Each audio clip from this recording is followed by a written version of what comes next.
भारत और बांग्लादेश के बीच में एक नया विवाद आ चुका है। I will return to my people.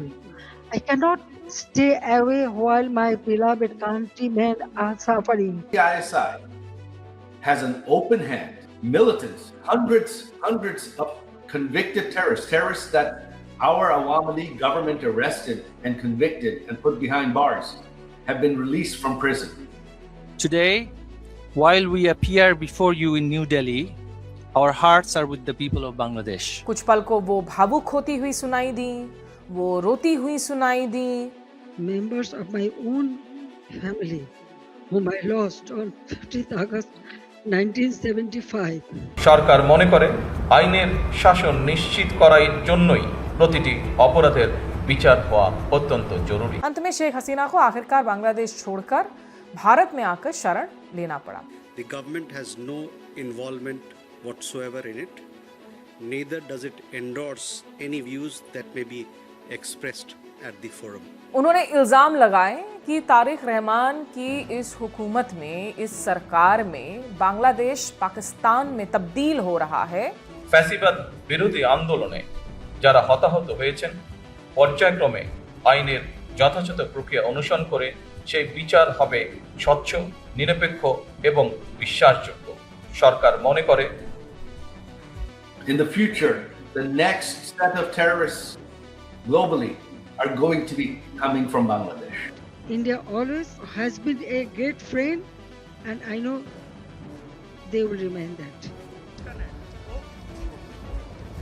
2 साल पहले बांग्लादेश में जो हालात बदले थे, जिस तरीके से शेख हसीना का तख्ता पलट कर दिया था जेनजी ने, युवाओं ने, स्टूडेंट्स ने। People of Bangladesh are not happy right now. The economy has collapsed in the last 2 years. She and her henchmen launched venomous vitriol against the state of Bangladesh and her people. My return and the return of the Awami League to the democratic process is not about power. It is about putting Bangladesh back to the right track. नमस्कार, आदाब। आपके साथ मैं स्मिता शर्मा हूं और आप देख रहे हैं मेरा YouTube station Smita Sharma journalist. Bangladesh के जो हमारे तमाम दर्शक हैं उनको नमस्कार कहूंगी और आज बात करेंगे इस व्लॉग में। इस वक्त हम जो भारत और बांग्लादेश के बीच में एक नया विवाद आ चुका है और तनाव की वजह बन चुका है, और ये वजह है पूर्व प्रधानमंत्री शेख हसीना का एक प्रेस कॉन्फ्रेंस जो बुधवार शाम को वर्चुअल मोड में किया गया। ऑनलाइन मोड में उन्होंने भारत समेत तमाम दुनिया के दूसरे जर्नलिस्ट्स को भी संबोधित किया और जगह थी the foreign correspondents club of south Asia, नई दिल्ली में। इस दौरान शेख हसीना, जो कि इस वक्त भारत में दिल्ली एनसीआर में ही मौजूद हैं, एक अनडिस्क्लोज्ड लोकेशन से सिर्फ ऑडियो के ज़रिए जर्नलिस्ट के साथ मुखातिब हुई, उनके तमाम सवाल लिए। पूरा जो हॉल था वो जैम पैक्ड था इस प्रेस कॉन्फ्रेंस के लिए। उनके बेटे जो साजिब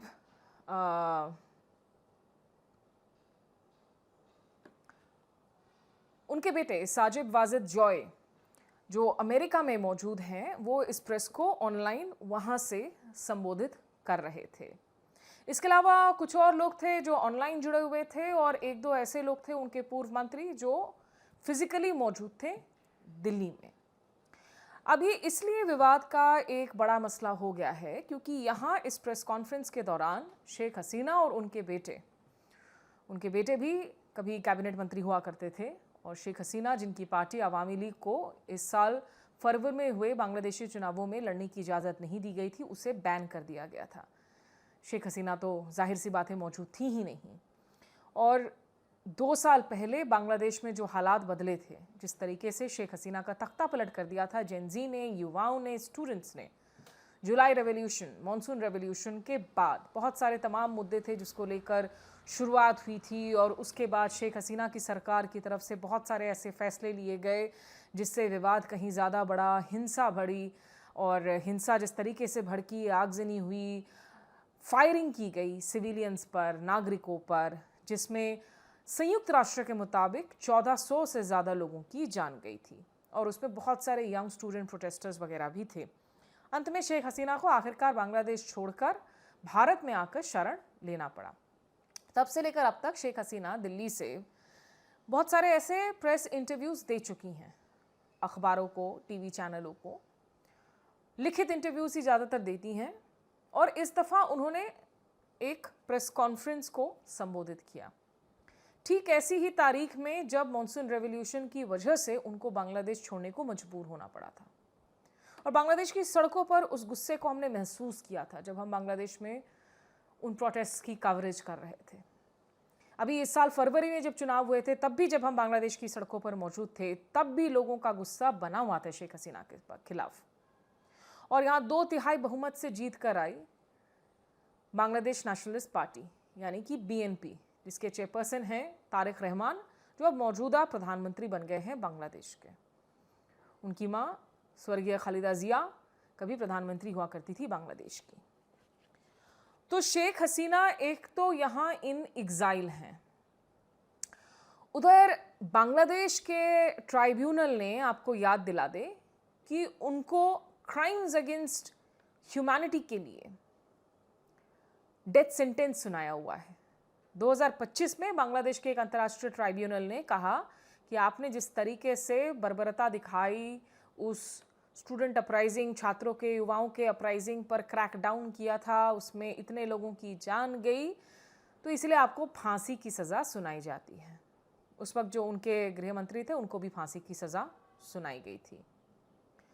तो इन सब मसलों पर शेख हसीना ने प्रेस को संबोधित किया, क्योंकि उन्होंने ऐलान किया है कि वो जल्द ही घर वापस जाएंगी, वो बांग्लादेश वापस जाएंगी। अटकलें तेज़ हैं कि दिसंबर में वो वापस जाने की कोशिश करेंगी। अब जा पाती है या नहीं, उस पर तो बहुत सारे सवाल या निशान लगे हुए हैं। लेकिन शेख हसीना ने इस प्रेस कॉन्फ्रेंस के दौरान तमाम बातें रखी प्रेस के सामने।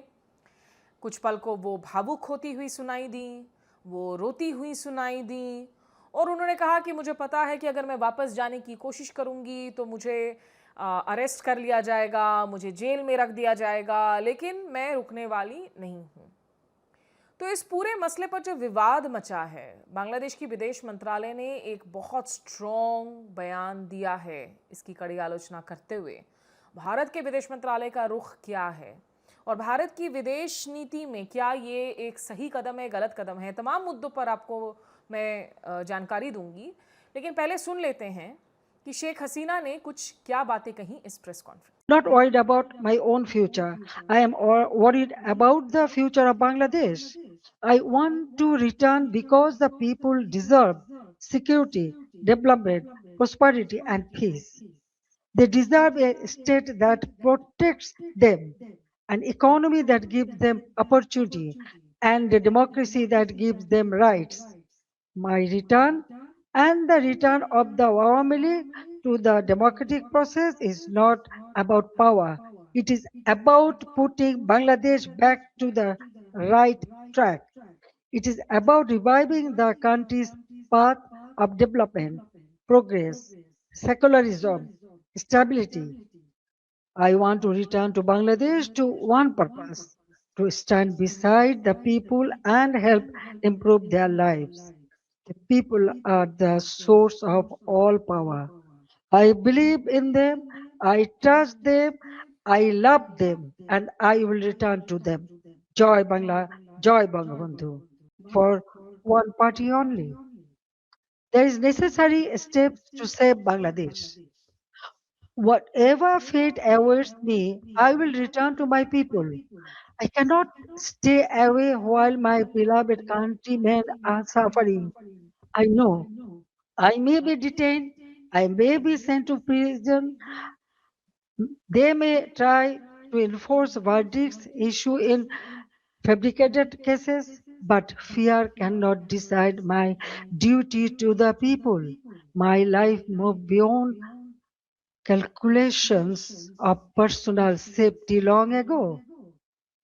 In 1971, I was in imprisonment with my mother. My son, Joy, was born in captivity. In 1975, I lost my family. I spent 6 years in exile.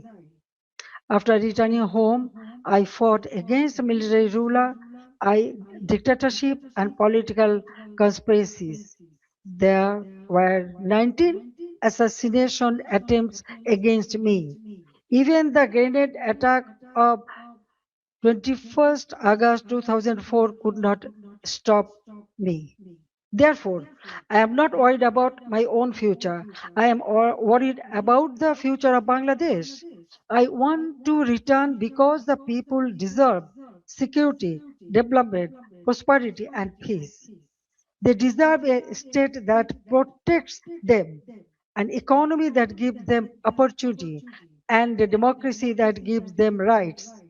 My return and the return of the Awami League to the democratic process is not about power. It is about putting Bangladesh back to the right track. It is about reviving the country's path of development, progress, secularism, stability. I want to return to Bangladesh to one purpose, to stand beside the people and help improve their lives. The people are the source of all power.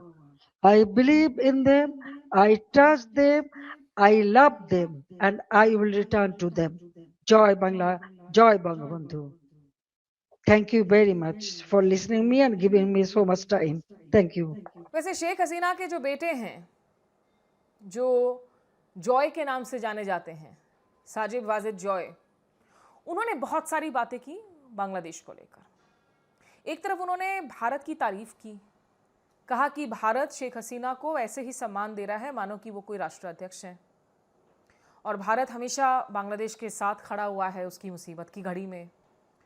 दूसरी ओर उन्होंने इल्ज़ाम लगाए कि तारिक रहमान की इस हुकूमत में, इस सरकार में बांग्लादेश पाकिस्तान में तब्दील हो रहा है, और वहाँ पर सैकड़ों ऑलरेडी जो आतंकी जिन पर चार्जेस फ्रेम हो गए हैं, जो सज़ा याफ्ता हैं, उन लोगों को रिलीज़ किया जा रहा है। उन्होंने कहा हिजबुल तहरीर जैसी जो संगठन हैं, कट्टरवादी आतंकी संगठन, अलकायदा के ऑपरेटिव्स, वो खुलेआम बांग्लादेश की सड़कों पर घूम रहे हैं।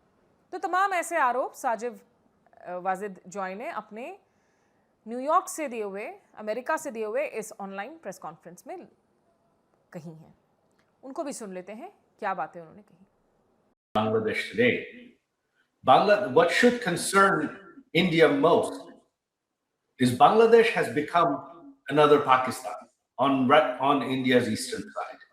You have another Pakistan today on your eastern front. Foreign intelligence services, especially ISI, has an open hand. Militants, hundreds of convicted terrorists that our Awami League government arrested and convicted and put behind bars, have been released from prison. Hizb ut-Tahrir marches openly. Al-Qaeda operatives speak at public rallies. This is what is happening in Bangladesh. And this does not portend well for India and the world at large. In the future, the next set of terrorists globally are going to be coming from Bangladesh, unless this is stopped now. बहरहाल, तो अब बांग्लादेश की विदेश मंत्रालय जो एक दिन पहले ही भारत को कह चुकी थी कि इस प्रेस कॉन्फ्रेंस को आप होने मत दीजिए, क्योंकि ये बांग्लादेश के संप्रभुता, हमारी इंटेग्रिटी पर चोट है, ये हमारे घरेलू मामलों में हस्तक्षेप है, और शेख हसीना एक कन्विक्टेड वॉर क्रिमिनल है। हमारे लीगल प्रोसेस के हिसाब से अगर उनको वापस आना है तो वो वापस आएं, वो जेल में रहकर अपने हक की लड़ाई लड़े, अपनी बातें करे, लेकिन किसी और मुल्क में बैठकर वो बांग्लादेश के खिलाफ इस तरीके से राजनीतिक मोर्चा ना खोले, भारत इसमें भागीदार ना बने। ये बातें बांग्लादेश लगातार कह रहा है, क्योंकि कई दफ़ा जो है शेख हसीना के प्रत्यर्पण के लिए, उनके एक्स्ट्राडिशन के लिए मांगे हो चुकी हैं। हालांकि भारत का यही कहना है कि भाई शेख हसीना के साथ चूंकि रिश्ते ऐतिहासिक रहे हैं, भारत के तमाम जो राजनीतिक दल हैं, सत्ता पक्ष हो विपक्ष हो, वो नहीं चाहते कि शेख हसीना एक तरीके से एक ऐसे हालात में ठेल दी जाएं जहां उनकी जान को खतरा हो। इसलिए भारत में वो एक मेहमान बनकर ज़रूर हैं। और भारत ने कहा है कि ये शेख हसीना पर एक तरीके से फैसला लेने का हक है कि वो कब वापस जाती हैं। भारत उन्हें यहाँ से नहीं निकालने वाला है।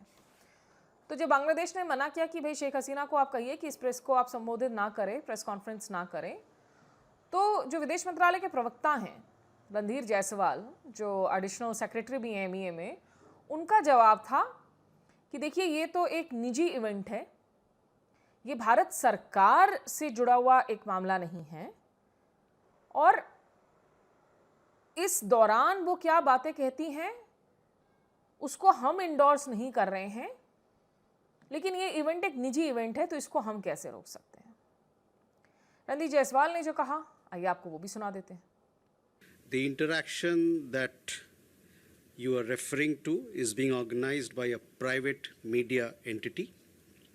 The government has no involvement whatsoever in it. Neither does it endorse any views that may be expressed at the forum. अब भारत ने एक तरीके से कह दिया कि भाई ये तो फॉरेन कॉरेस्पॉन्डेंट्स क्लब में हो रहा है, ये विदेश मंत्रालय के प्रेस कॉन्फ्रेंस हॉल में नहीं हो रहा है, ये इवेंट हम नहीं कर रहे हैं, ये अंतर्राष्ट्रीय जर्नलिस्ट्स, क्योंकि फॉरेन कॉरेस्पॉन्डेंट्स क्लब दुनिया के कई कैपिटल्स में है। जैसे नाम से ही आपको समझ में आता है, जो फॉरेन कॉरेस्पॉन्डेंट्स हैं, जो किसी देश में रहकर दूसरे फॉरेन लैंड को कवर कर रहे होते हैं, कहीं और के बाहरी कॉरेस्पॉन्डेंट्स होते हैं जो आकर किसी और मुल्क को कवर करते हैं, वो लोग इसके सदस्य होते हैं, जर्नलिस्ट्स होते हैं। तो बांग्लादेश की तरफ से एक बहुत स्ट्रॉन्ग वर्डेड स्टेटमेंट रिलीज किया गया है, जिसमें कहा गया कि Bangladesh is outraged that the absconding convicted genocider Sheikh Hasina was allowed this evening to engage in a live interaction with the media in New Delhi, where she and her henchmen launched venomous vitriol against the state of Bangladesh and her people. कि बांग्लादेश में इस बात को लेकर बहुत भयंकर गुस्सा है कि एक युद्ध अपराध के लिए कन्विक्ट हो चुकी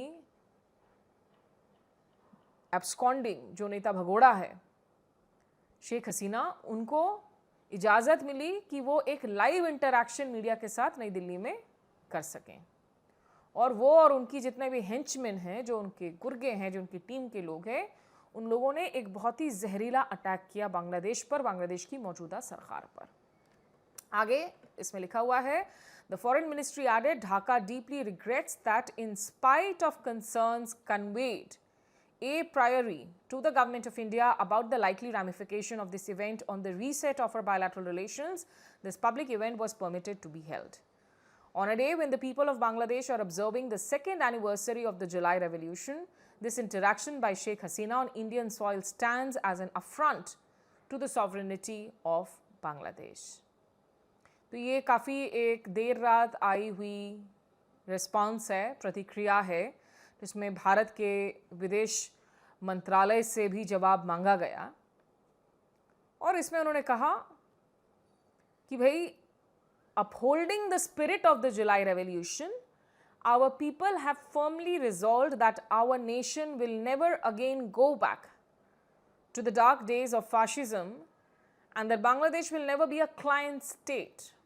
तो ये इंडिया की ओर इशारा है, इंडिया पर हमला है कि आप ये मत सोचिए कि बांग्लादेश वापस से जो है भारत का एक क्लाइंट स्टेट होगा, भारत जो कहेगा वही करेगा, भारत की कठपुतली सरकार नहीं है यहाँ पर। Convicted mass murderer Hasina and her mafia enterprise will never have a place in the polity of Bangladesh. देखिए, अब मेरा टेक क्या है इसमें। ये बात सही है कि इस इवेंट का आयोजन फॉरेन कॉरेस्पॉन्डेंट्स क्लब ने किया गया, और बतौर एक जर्नलिस्ट, चूंकि मैं विदेश नीति कवर करते आई हूँ, मैं सीमाओं के पार जाकर इवेंट्स को कवर करते आई हूँ, तो मैं तो हर किसी के फ्रीडम ऑफ स्पीच को अपहोल्ड करती हूँ, क्योंकि राजनीति में कई दफ़ा ये भी हकीकत है कि पॉलिटिकल विच हंट भी होता है।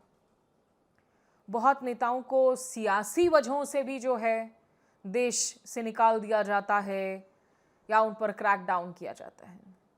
तो बोलने की जो आज़ादी है वो होनी चाहिए, लेकिन जहाँ तक भारत और बांग्लादेश का संबंध है, ये एक बहुत ही उलझा हुआ रिश्ता है और इस वक्त तो और ज़्यादा पेचीदा है और इसमें बहुत हाईज और कुछ मीडियम लोज देखने को मिले हैं हाल के दिनों में। एक ऐसा रिश्ता जिसकी बुनियाद निश्चित रूप से एक इतिहास में है जो बांग्लादेश की आज़ादी से जुड़ा हुआ है। 1971 की बांग्लादेश की आज़ादी की लड़ाई में अगर भारत ने साथ नहीं दिया होता तो बांग्लादेश उस वक्त के वेस्ट पाकिस्तान से अलग नहीं होता, ईस्ट पाकिस्तान बांग्लादेश में तब्दील नहीं होता, शायद ये मुमकिन था। और इसीलिए एक तरफ जहां कोई भी सरकार में रहे, तारिक रहमान हो, कल को कोई एनसीपी जैसे स्टूडेंट लीडर हो, जमाते इस्लामी हो, ये बात बहुत ज़रूरी है याद रखना कि आप इतिहास को मिटा नहीं सकते हैं। आप चाहे उसको जितनी भी भुलाने की कोशिश कर दें, लेकिन जो इतिहास था वो है। लेकिन हैविंग सेड दैट, मैं बांग्लादेश के कंसर्न्स को समझ सकती हूँ, क्योंकि ये जो टाइमिंग था ऑफ द इवेंट, सबसे पहले तो ये गलत था। आप बिल्कुल जुलाई रेवोल्यूशन के दूसरे एनिवर्सरी के वक्त में ही जो है इस प्रेस कॉन्फ्रेंस को करना चाह रहे हैं, ये गलत है। क्योंकि इसी रेवोल्यूशन में, इन्हीं प्रोटेस्ट्स में आप पर इतने गंभीर आरोप लगे हैं कि बच्चों, युवाओं पर आपके कहने पर, आपके निर्देश पर, आपकी उस वक्त की पुलिस ने गोलियां चलाई थी। ये वही शेख हसीना है जिन्होंने जब ये प्रोटेस्ट शुरू हुए थे तो एक पूरी की पूरी नई पीढ़ी, युवा पीढ़ी को रज़ाकार कह दिया था।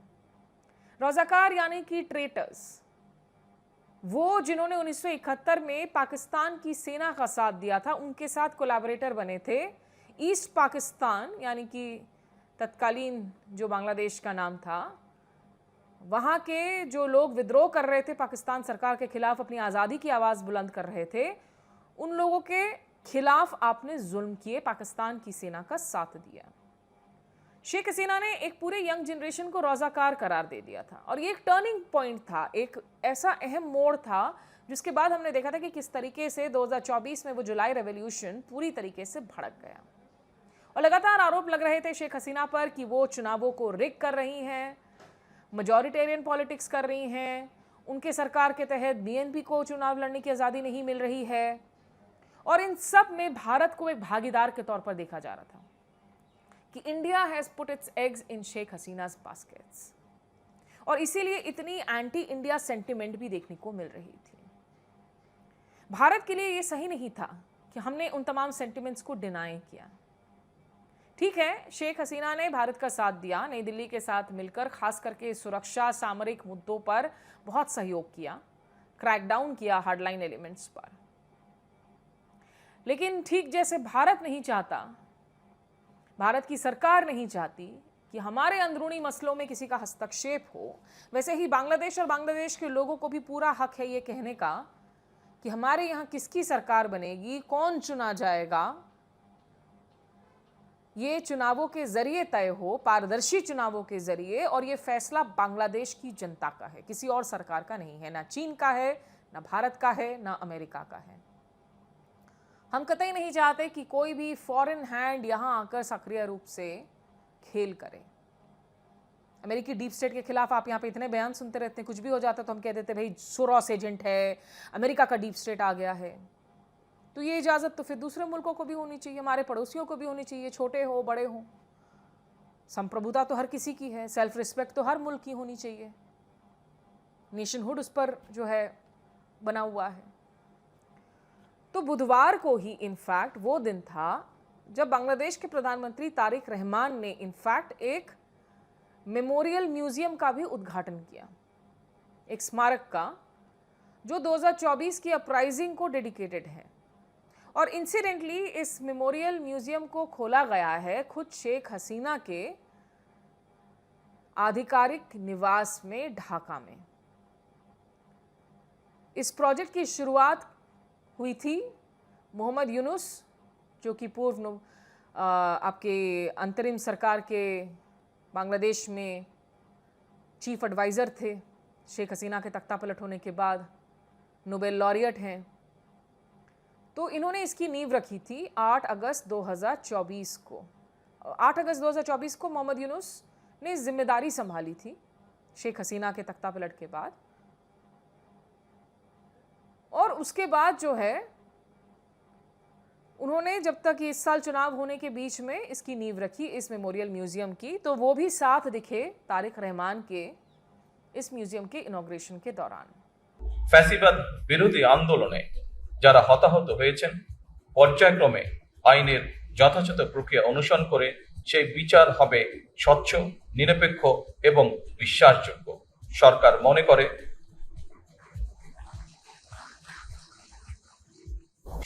মনে করে আইনের শাসন নিশ্চিত করার জন্যই প্রতিটি অপরাধের বিচার হওয়া অত্যন্ত জরুরি। আজকের ঐতিহাসিক জুলাই গণ অভ্যুত্থান স্মৃতি জাদুঘর ভবিষ্যতের প্রজন্মের সামনে তাদের পূর্বসূরিদের সাহসী ইতিহাস যেমন তুলে ধরবে, অপরদিকে তাদের সামনে উন্মোচিত হবে বিতাড়িত ফ্যাসিস্টদের মুখোশ।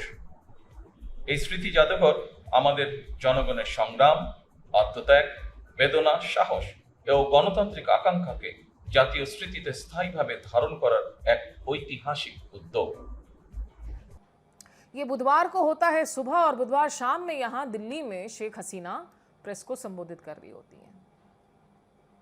यही वजह है कि इसने आग में घी का काम किया है। पहले से ही रिश्ते बहुत स्थायी हैं नहीं। तारिक रहमान अभी तक भारत आए नहीं है प्रधानमंत्री बनने के बाद। हालांकि नरेंद्र मोदी ने उनको निश्चित रूप से बहुत अर्ली ग्रीटिंग्स किया था। फर्स्ट एक तरीके से लीडर बने थे उनको कंग्रेचुलेट करने के लिए। तारिक रहमान ने अपने पहले विदेश दौरे के लिए मलेशिया और चीन को चुना, वहाँ वो गए हुए थे।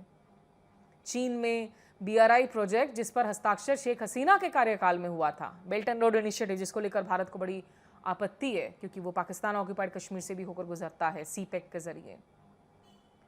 तारिक रहमान ने उस पर जो है काफ़ी सारे कुछ अहम घोषणाएं भी की थी, उस पर हमने ब्लॉग किया था इसके पहले।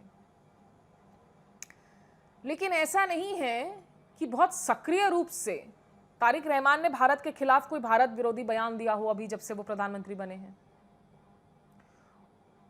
उनके जो विदेश मंत्री हैं, जो मोहम्मद यूनिस के कार्यकाल में राष्ट्रीय सुरक्षा सलाहकार थे, वो जब अप्रैल मई में दिल्ली आए, उन्होंने भी बड़ी जो है मेजर्ड बयान दिए। कोई ऐसी बातें नहीं की गई भारत विरोधी जिससे नई दिल्ली के भावनाओं को ठेस पहुंचे। तो ये जो रिश्ता जो बिगड़ा है, जिसकी बुनियाद है कि बांग्लादेश और बांग्लादेशियों को लगता है कि भारत हमारी इज्जत नहीं करता, हमें रिस्पेक्ट नहीं देता, हमें बिग ब्रदर एटीट्यूड दिखाता है, हमें बुली करता है, उसी बात को और हवा मिली है अभी इस प्रेस कॉन्फ्रेंस के बाद में। और इतना गुस्सा भड़का कि आप सोचिए, जो बांग्लादेश क्रिकेट टीम के पूर्व कैप्टन हैं शाकिब अल हसन, ये शेख हसीना की सरकार में मंत्री भी रह चुके हैं और इन्होंने भी चूंकि इस प्रेस कॉन्फ्रेंस को संबोधित किया तो उनके, वो सांसद भी हैं, उनके घर को लोगों ने जाकर आग लगाने की कोशिश की। वहाँ पेट्रोल बम्स डाले गए, गोली चलने की खबर आई। जो मागुरा टाउन में उनका पैतृक घर है, मागुरा टाउन यानी कि बांग्लादेश की राजधानी ढाका से अगर आप दक्षिण पश्चिम की ओर जा रहे हैं, साउथ वेस्ट की ओर जा रहे हैं, तो करीब 170 किलोमीटर दूर है। हालांकि जिस वक्त यह हमला हुआ उस वक्त वहाँ पर कोई था नहीं, तो किसी को चोटें नहीं आई, लेकिन इस तरीके से गुस्सा भड़का। मेरा बस यही कहना है, शेख हसीना को बोलने की आज़ादी है, वैसे ही आज़ादी ऑंग सान सूची को है जो म्यांमार में हाउस अरेस्ट में है, वैसे ही आज़ादी इमरान खान को है जो जेल में बंद हैं। लेकिन एक चीज़ होता है कि ये नेता अपने मुल्कों में जब हो, अपनी ज़मीन पर हो, उन पर अत्याचार हो रहा हो और तब वो बोल रहे हों, तब वो मीडिया से रूबरू हो रहे हों। बतौर मीडिया पर्सन मैं कभी ये नहीं कहूँगी कि किसी को बोलने की अधिकारी नहीं होनी चाहिए। हम लोगों को हक है सबसे सवाल पूछें और नेताओं को हक है कि वो अपनी बातों को रखें। अगर उनको लगता है कि उनका पॉलिटिकल विच हंट हो रहा है तो वो अधिकार भी है, लेकिन जो टाइमिंग है इस इवेंट की वो सरासर गलत है। भारत सरकार का सिर्फ ये कह देना कि एक प्राइवेट इवेंट है, हमसे लेना देना नहीं है, वो जवाब बांग्लादेशी लोगों को नहीं कन्विंस करने वाला है, बल्कि वो और मिर्ची लगाएगा भावनाओं को। क्योंकि इस तरह की मैसेजिंग, देखिए हम क्यों कहेंगे शेख हसीना को आप मत बात करो, लेकिन हाँ, भारत सरकार की तरफ से एक संदेशा ज़रूर दिया जा सकता है कि आप अगर हमारी ज़मीन पर हैं, एग्जाइल में हैं, आपके बयानों से हमारे इस वक्त रिश्तों में दिक्कत आ रही है। अनलेस भारत की ये सोच है कि आने वाले दिनों में बांग्लादेश में कुछ बदल जाएगा, शेख हसीना वापस लौट पाएंगी, अवामी लीग जो है उसको वापस से एक मौका मिलेगा, अगर तो मोदी सरकार और हमारे डिप्लोमेट्स की ये थॉट प्रोसेस है तो अब क्या कहें, अगर उनकी कैलकुलेशन है। लेकिन अगर नहीं है तो मैं ये कहूँगी कि भारत जितना संवेदनशील रहता है अपनी संप्रभुता को लेकर, अपनी टेरिटोरियल इंटीग्रिटी को लेकर, हमें दूसरों के हक को भी सम्मान देना होगा। और इस तरह के बयान भारत में रहते हुए शेख हसीना की तरफ से दिया जाना, इसका बैकलैश जो है वो अलॉन्ग एक्सपेक्टेड लाइंस है। शेख हसीना अगर वापस जाती हैं, वहाँ के कानून को तो उनको फेस करना ही होगा। जो ट्रायल प्रोसेस हुई थी वो निश्चित रूप से प्रॉब्लमैटिक थी, क्योंकि वो इन एब्सेंशिया ट्रायल होल्ड की गई। ना शेख हसीना मौजूद थी, ना डिफेंस के लॉयर्स थे, वो एक तरफा ट्रायल प्रोसेस हुई थी। तो वो trial process free and fair नहीं कहा जा सकता है। लेकिन हाँ, जो चुनाव हुए उन चुनावों को हम ज़रूर फेयर चुनाव कहेंगे, फ्री चुनाव कहेंगे। वो चुनाव हमने वहाँ ऑब्जर्व किया था, उस तरह की कोई हिंसा नहीं हुई थी, लोगों ने अपना मतदान किया और तारिक रहमान 2/3 बहुमत से जीत कर आए। जमाते इस्लामी को 70 से ज़्यादा सीटें मिली संसद में। छात्र नेता नाहिद इस्लाम, उनकी एनसीपी को कुछ सीटें मिली। तो इसीलिए मुझे लगता है कि भारत और बांग्लादेश के रिश्ते जो पुराने रिश्ते हैं, हिस्टोरिक हैं, सिविलाइजेशन है, भाषा समान है, ये ज़रूरी रिश्ते हैं और इसमें कदम बहुत फूंक फूंक कर आगे बढ़ाने की ज़रूरत है। क्योंकि इस रिश्ते में अगर अब पूरी तरीके से अगर आग लग गई तो बहुत मुश्किलें बढ़ जाएंगी, हमारी सीमाओं पर भी, हमारे बॉर्डर्स पर भी। इतने लोग हैं भारतीय जिनके निजी रिश्ते हैं, जिनकी निजी फैमिलीज़ हैं बांग्लादेश में, वेस्ट बंगाल और बांग्लादेश के बीच में जो रिश्ते रहे हैं। तो पहले से ही बहुत मुश्किलात हैं इस रिश्ते में, ख़ास करके इलीगल इमिग्रेशन के मुद्दे पर, माइनॉरिटीज़ राइट्स के मुद्दे पर, इंडियन जो हिंदूज़ हैं बांग्लादेश में उन पर हो रहे हमलों को लेकर।